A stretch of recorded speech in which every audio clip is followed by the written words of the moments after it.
Bonjour à tous, je suis Gabrielle de Le Chien Autrement, éducatrice et comportementaliste canin.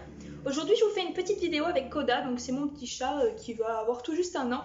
Je vous fais une petite vidéo, il m'accompagne parce qu'aujourd'hui on parle de la prédation et de l'instinct de poursuite, et puis surtout de tout ce qui va entourer les activités de lancer. Est-ce qu'il faut jouer à la balle ou non avec son chien lorsqu'il fait de la prédation, tout simplement.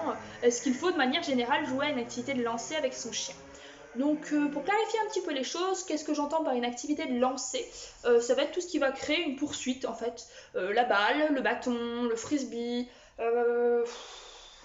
vraiment tout ce qui va être courir après quelque chose de petit et voilà, souvent le chien se met dans une excitation intense, mais ça va vraiment concerner tout ce qui est de courir après quelque chose.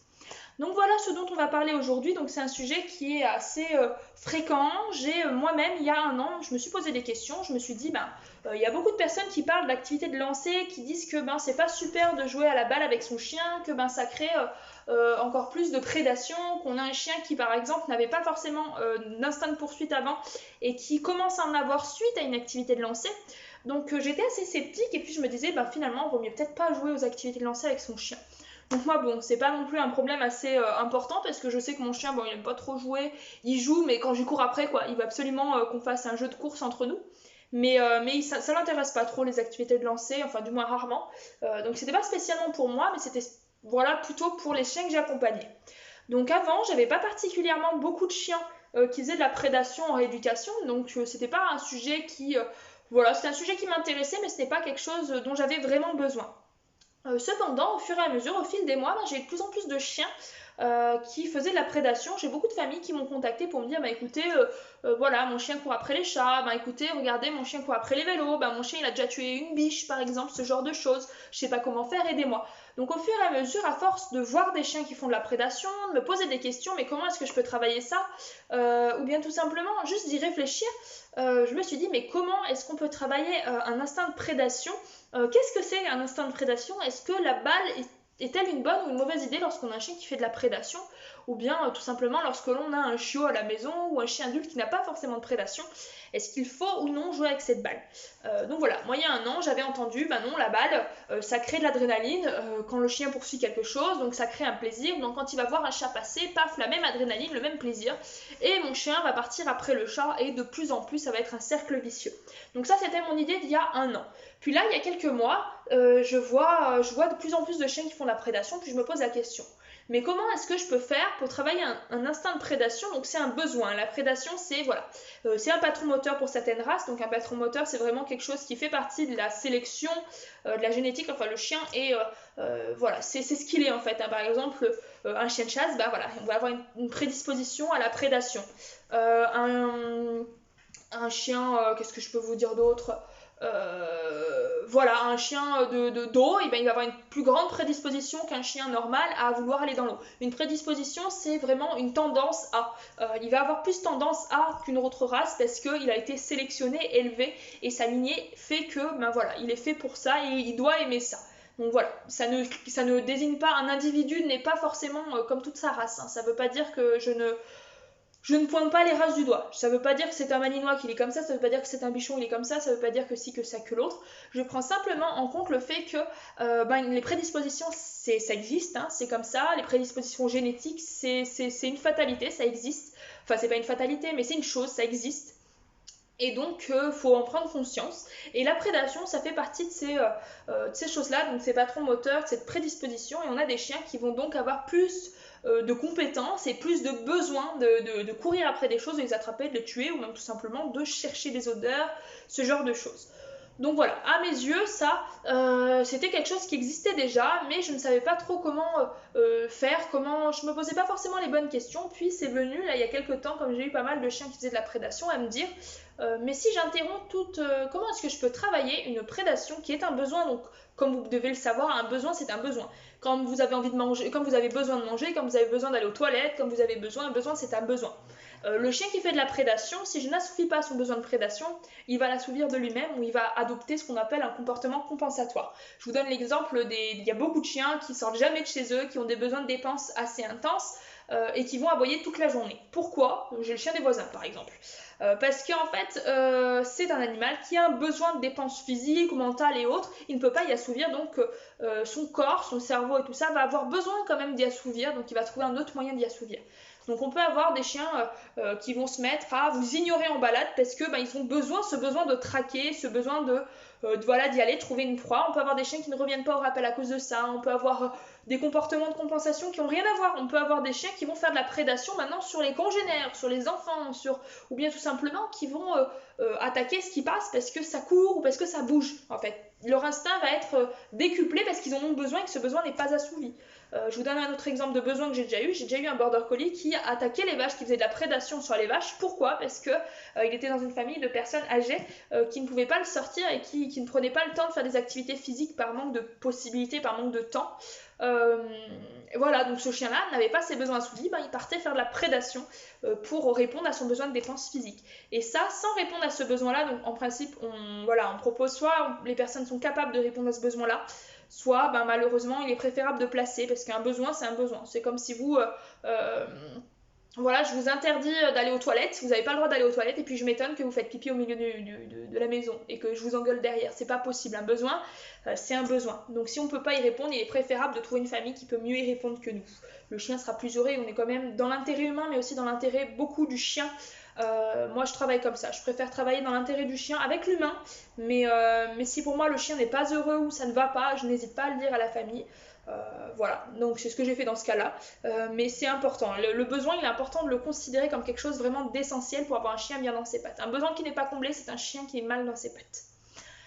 Voilà du coup pour ça, donc moi je me suis dit comment je peux travailler ça, comment je peux répondre à ce besoin d'ailleurs, parce que comment je peux faire, là mon chien il a un besoin. Seulement ce besoin-là, si j'y réponds, je vais créer une forme d'encore plus de plaisir et donc un cercle vicieux, comment je peux faire.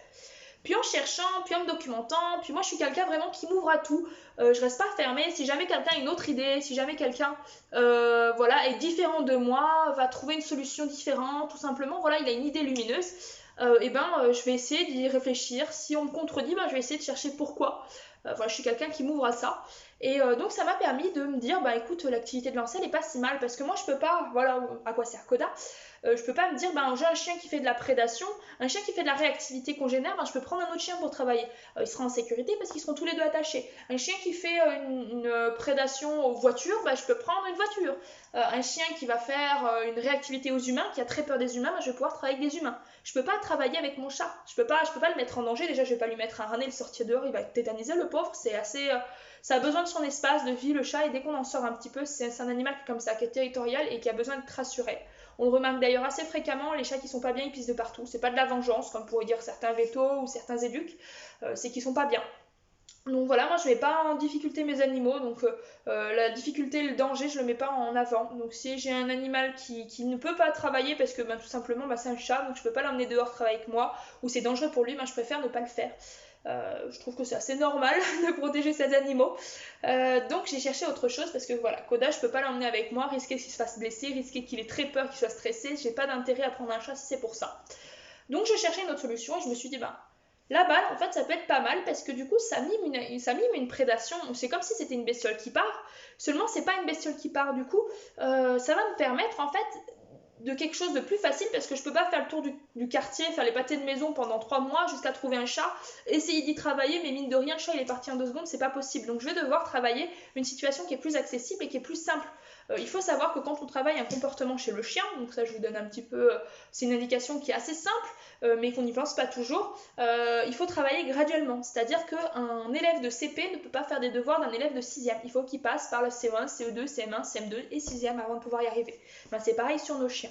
Donc je ne peux pas demander à mon chien d'être parfait, de réussir ce qu'il ne sait pas faire. Donc il faut travailler de manière graduelle. Et c'est pour ça que je me suis dit, écoute, la balle, ça peut servir. Donc j'ai pris ma balle et je me suis dit, comment est-ce que je peux travailler avec mon chien ? Et je me suis dit, il faut cadrer cette activité. De toute manière, toute activité, lorsqu'on ne la cadre pas, ça amène des dangers. Je vous mets une activité de mordant sur votre chien. Si je vous fais faire une activité de mordant et que vous ne la cadrez pas, vous vous mettez en danger. C'est pour ça d'ailleurs qu'on n'a pas le droit de faire d'activité de mordant avec le costume si on n'a pas un certificat dessus, si on n'est pas habilité à ça. C'est interdit parce qu'il faut que ça soit cadré. Sinon c'est dangereux. Voilà, pareil, si je fais du pistage et que c'est mal fait, je peux arriver à des résultats qui sont pas bons. Si je fais une activité de traction, mordre un boudin ou mordre une corde et tirer, si mon chien il se rate ou bien il s'excite et il mord et qu'il est dans son excitation, dans son adrénaline, ça donnera le même résultat qu'un chien qui fait de la prédation et chez qui on n'a pas travaillé l'activité de lancer. Donc à mon sens, la réponse que j'ai aujourd'hui, ça serait que oui, on peut utiliser une activité qui va développer, qui peut développer un problème, mais seulement en la cadrant. C'est-à-dire que mon activité de lancer, je vais m'en servir. Donc ça, oui, j'en ai besoin. Je vais apprendre à mon chien à attendre. Quand je lui dis d'attendre, tu n'y vas pas tant que je t'ai pas dit. Je vais apprendre à mon chien à y aller sur commande et je vais apprendre à mon chien à s'arrêter pendant sa course. Donc ça, c'est très important parce que mine de rien, au début, quand votre chien n'a pas encore appris complètement à attendre, du moins il sait le faire avec une balle, mais pas encore dans des contextes trop difficiles. Donc il sait quand la balle roule, mais il sait pas quand la balle part comme une flèche. Il n'arrive pas en fait. Il n'est pas à ce niveau-là. Savoir apprendre à s'arrêter au milieu de sa course et revenir vers l'humain, c'est quand même vachement intéressant. Donc ça, je vous mettrai en description une petite vidéo que j'ai fait sur l'apprentissage du stop. Donc je ne l'apprends pas comme interrupteur de mouvement, donc c'est-à-dire je dis pas stop pour que le chien arrête de bouger, parce que dès qu'il va voir le truc continuer à courir, il va retourner dessus. J'apprends vraiment le stop, donc vous pouvez le transformer en halt ou autre, un mot qui claque si on veut. Faut que ça va stop, vous voyez que ça claque. Mais tout est expliqué dans la vidéo. Je vais apprendre à mon chien à s'arrêter dans le comportement qu'il a et revenir vers moi. Donc ça, c'est un interrupteur de comportement et rappel d'urgence. Et c'est très important de pouvoir le mettre en place. Ça peut servir pour la réactivité, pour la prédation, pour la mise en danger. Ça m'est déjà arrivé de lâcher la laisse de Sacha. Sans le stop, il aurait pu traverser la route. Ça permet pas mal de choses. Un chien qui n'a pas beaucoup de rappel, un chien qui va manger tout ce qu'il y a par terre, ça peut vraiment pas mal servir. Donc moi, je vous le conseille vraiment d'y apprendre à vos chiens. C'est assez long à apprendre, c'est pas difficile, c'est vraiment très simple, il n'y a pas beaucoup d'étapes, mais il faut les bosser à fond et vous avez des résultats qui sont vraiment bluffants. Donc voilà, moi je vous conseille d'apprendre ce stop là au milieu, c'est vraiment très important pour toute votre vie quotidienne, pas seulement pour la prédation. Et puis ça changera la vie aux personnes qui ont une difficulté au niveau du rappel. Et en dehors de ça, voilà, apprendre au chien à attendre. Donc comment est-ce qu'on fait? On fait asseoir notre chien, on lui dit attends, donc au début on travaille un pas bouger si on veut. Donc s'il connaît déjà le pas bouger, on lui dit pas bouger à notre chien. Mais le attends, c'est plus court et ça claque mieux que pas bouger, attends. Vous voyez, c'est plus. Tout ce qui finit en peu, que ou tout ce qui est court chez le chien, c'est plus facile à comprendre. Quitte à dire patate, ou ça claque par exemple, ou stop, ou un autre mot, le chien il s'en fout lui. De toute manière, à partir du moment où on lui apprend comme ça, il le met en place comme ça. Il s'en fout du mot que vous avez choisi, vous pouvez utiliser le mot que vous voulez. Tant que ça claque et que c'est facile à utiliser, que ça vient naturellement chez vous, utilisez-le. Donc on va apprendre à notre chien à attendre. Comment on fait? On demande au chien, déjà on entraîne le fait de ne pas bouger sur commande, et puis on va utiliser ce même signal. Notre balle on la prend, on la pose par terre, donc le chien est en laisse pour pas qu'il y aille. S'il y va, il se renforce, donc il va recommencer la prochaine fois. Je vous conseille de prendre une balle avec une cordelette qui est attachée. Comme ça, vous récompensez votre chien par la traction et non pas par le lancer. Vous prenez une fois que le chien n'y va pas, donc s'il y va, on le travaille dans la main, c'est-à-dire qu'on approche, dès qu'il essaie d'approcher, on recule. On fait comme ça jusqu'à ce que notre chien, comme le tu laisses en fait, pareil mais avec une balle au lieu d'une friandise. Dès que le chien il laisse et n'y touche pas, on donne, on joue, c'est bien, tu attends, super, bravo. Tu vois, en disant un va pour qu'il y aille bien sûr, sinon après le chien n'y comprend rien. Voilà, ensuite on va pouvoir travailler en posant la balle par terre, donc dès qu'il y va pas, super, on joue avec, puis en faisant rouler la balle, puis en faisant tomber la balle, oh mince, elle est tombée, puis en la jetant de plus en plus loin. Voilà, et je vais récompenser mon chien en jouant à l'attraction ou en l'autorisant à aller la chercher. Donc ça va me permettre d'apprendre un signal de tu n'y vas pas, apprendre un signal libérateur, donc va, go, moi Sacha c'est va que j'utilise.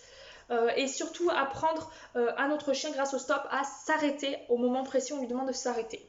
Donc on parlait tout à l'heure par contre d'un besoin, donc c'est un besoin, la prédation.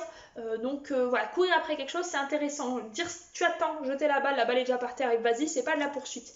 Donc c'est important de pouvoir donner un signal à notre chien qui nous permet de lui dire bon bah tu peux y aller, dès que je vais la lancer t'as le droit d'y aller. Comme ça te libère ton émotion et puis toi t'es content, t'es pas obligé d'attendre. Donc qu'est-ce qu'on va faire à notre chien? On se met en position, on regarde et puis on lui fait t'es prêt? Va, et hop, on le jette. Et comme ça, il y va directement. Le t'es prêt le conditionne à tu vas pouvoir y aller. D'accord? Et donc, on va avoir un chien qui va pouvoir répondre à son besoin. Ça, c'est important d'y faire assez fréquemment. Donc, toujours en entraînant le attends, le stop, le va et le t'es prêt. Essayez d'y faire tous les jours, ou du moins à chaque fois que vous allez jouer à la balle avec lui, il faut y entraîner. Répondre à ses besoins physiques, répondre à ses besoins mentaux, également à la maison, donc activité de mastication, recherche et autres, pour apaiser le chien de manière générale. Et vous aurez un chien qui serait bien dans ses pattes. Donc ça voilà, c'est un entraînement qui m'a permis sur pas mal de chiens, donc déjà d'enlever les tocs de balle, parce qu'il y a beaucoup de chiens qui sont complètement toqués. Dès que vous faites l'activité où je vous disais, par exemple, j'ai pas trop d'exemples, j'ai rien pour vous montrer. Imaginons, cette souris est une balle. Bon, je vais faire le chien. Cette souris est une balle, ça c'est un chien. J'avance la balle, le chien va vouloir y aller parce qu'il est complètement toqué. J'enlève la balle. J'avance un peu, le chien il va, hop, j'enlève. Jusqu'à ce que mon chien il va un petit peu moins, c'est-à-dire peut-être qu'il tremble ou peut-être qu'il a envie, mais il va pas sauter par exemple, ou il va pas mettre la patte, ou bref, il y a un comportement désagréable, un comportement de frustration qui est parti parce qu'il a compris qu'à chaque fois qu'il le met en place, la balle s'en va, donc il n'y a pas d'intérêt de le mettre en place. Et bien là, hop, c'est bien, prends, tac, ou va, ou voilà, votre signal libérateur, vous jouez avec le chien. Puis vous renlevez la balle, donc c'est bien de lui apprendre à donner sur commande aussi, et vous allez continuer à entraîner ce signal-là. Pour les chiens qui font notamment qui ont des problèmes de toc à la balle, ça va vous permettre d'avoir un chien qui arrête de trembler comme ça, ou qui est tout toqué, ou dès que vous lancez le truc il saute déjà alors qu'il n'a même pas vu la balle partir. Ça va vous permettre d'accadrer un petit peu mieux les choses. Voilà du coup pour cette vidéo, en tout cas je pense qu'on est pas mal bon, donc c'est à entraîner, progressivement vous pourriez entraîner sur des chats. Je vous conseille également de peut-être travailler l'interrupteur de mouvement, donc ça j'ai pas encore fait de vidéo mais ça ne saurait tarder, pour apprendre aux chiens à s'arrêter sur place sur commande. Donc c'est pas trop difficile hein, mais vous regardez des tutos sur internet, je vous mettrai une petite vidéo, elle sera sûrement dans la description si jamais je l'ai faite entre temps que vous regardez cette vidéo là, si ça fait un petit moment elle sera peut-être faite, donc ça sera tout en description ce qui est disponible. Mais en attendant voilà, travailler un interrupteur de mouvement ça peut être intéressant pour rattacher le chien s'il est détaché et repartir faire le reste de sa balade. Donc on rattache, on le met au pied, on continue. Mais normalement le stop devrait suffire à arrêter le chien, le faire revenir, on rattache, on repart. Voilà, bah écoutez en tout cas, voilà pour cette petite vidéo, j'espère que ça vous aura plu, j'espère que ça pourra aider un grand nombre d'entre vous. Si ça vous plaît, n'hésitez pas à liker, partager, commenter, ça me permet vraiment de savoir si ça vous plaît, puis ça me permet d'aider aussi à me faire un peu plus connaître. Bah écoutez, voilà, je pense qu'on est tout bon, et puis moi je vous dis à très bientôt, n'hésitez pas si vous avez des questions.